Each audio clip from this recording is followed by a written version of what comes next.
Hey there, this is Seth. What's up? In this little video, I'm going to show you a tool that I use whenever I'm doing wholesaling or whenever I'm trying to communicate something to my buyers list in a very quick, clear, and concise manner. And the idea behind this particular mode of communication is it's kind of like a property listing, but it's not like a full-blown property listing. The idea is to put this all onto one page so that people don't have to, look at a lot of different images and data and descriptions and all that. What I'm ultimately going for here is to find a way to get all of the basic information onto one page, just so that people can figure out, first of all, are they interested in getting more information? Does this look in any way like something that they would want to be purchasing or investing in themselves? And I found that a lot of times, in order to help people come to that conclusion, you don't necessarily need to tell them the entire story. All you got to do is tell them basic details, like, for example, the price and a couple pictures, maybe a parcel map, all the stuff that you see here on this particular example. So in just a couple minutes, I'm going to be taking you through this one-page Word document that I use to help just very quickly tell the story, so that people can understand whether or not it's something that interests them. So to start with, there are two very important visual elements of this property prospectus report. Whenever possible, I like to include one picture of the actual property itself, like an actual on-site picture. Back when I first started years ago, I used to actually go out and take these pictures myself. But these days, I usually just call up a local realtor and have them go and take the pictures for me. I'll usually find a picture of the property itself and put it right here. And I'll show you how you do that. First of all, you just go ahead and delete that and go up here to insert and then find the picture and put it right in there like that. And initially it's going to look, not quite right. So you'll have to resize it and sort of drag it over to the right. In order to do that, you'll just right click on it, go down here to format picture, and go up here to layout and then click square. And what that's going to do is basically wrap the text around it wherever the image happens to be.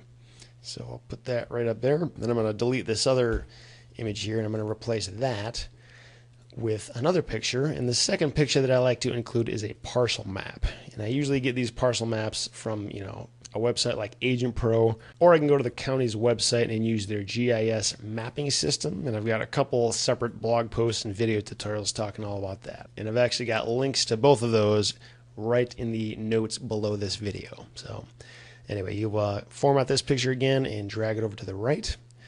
And there you go. That's pretty much all you have to do to get those two pictures in there. And starting up here on this particular property, my listing price, and again, this is just a hypothetical example, but I would just say $20,000 for this. Property address, you just go ahead and type it in here. And then, city, state, zip, just whatever the information is. Parcel number, again, that's more information that you can get from a website like Agent Pro or the county website. And, you just put the parcel number in here. Again, I'm just making this up as I go. The legal description, again, this is yet another piece of information you can get from the county website. And honestly, the legal description, if there was anything that I would just take out of this thing altogether, it would probably be this, because for the purpose of just giving them, the high-level overview, a lot of times they're not necessarily going to care that much about the legal description, because usually the address and the parcel number will be enough just to, show them what the property is and where it is. So I guess in this example, I could just delete it altogether. But if you ever do have easy access to it, it's not a bad idea to throw that in there.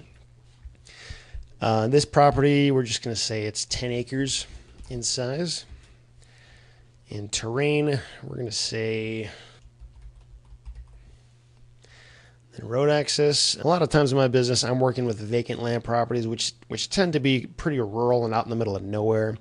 And a lot of times those properties have just dirt road access, so I'm just going to put that here.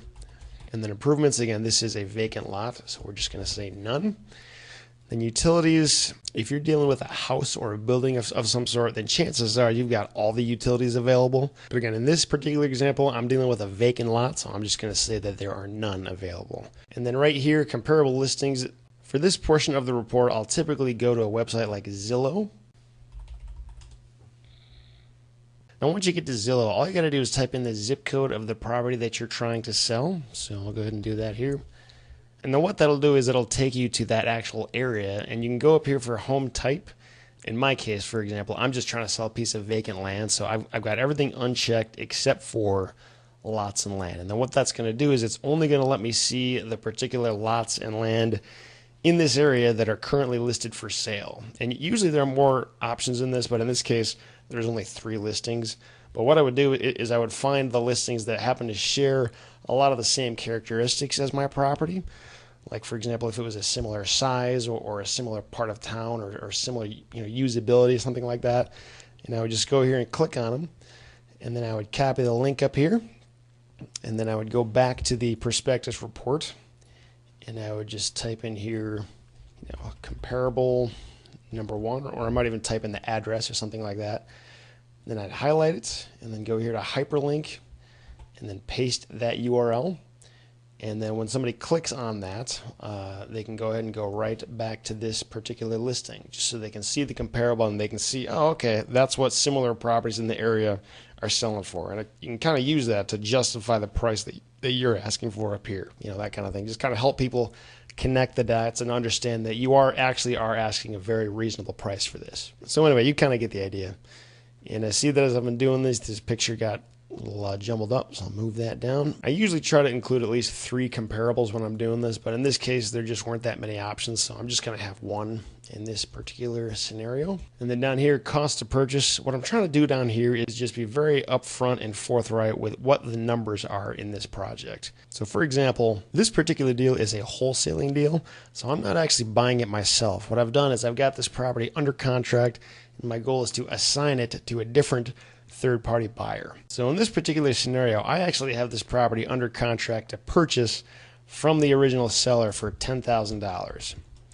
So put that number there just so that they understand that's what the seller of the property is actually receiving. This particular property had $2,000 of delinquent taxes on it, and that's part of why I was able to get such a good deal on it in the first place. And then closing costs, we're just going to say it's $1,000 on this, just to be safe. And then the assignment fee is really the difference between all these numbers and the actual listing price.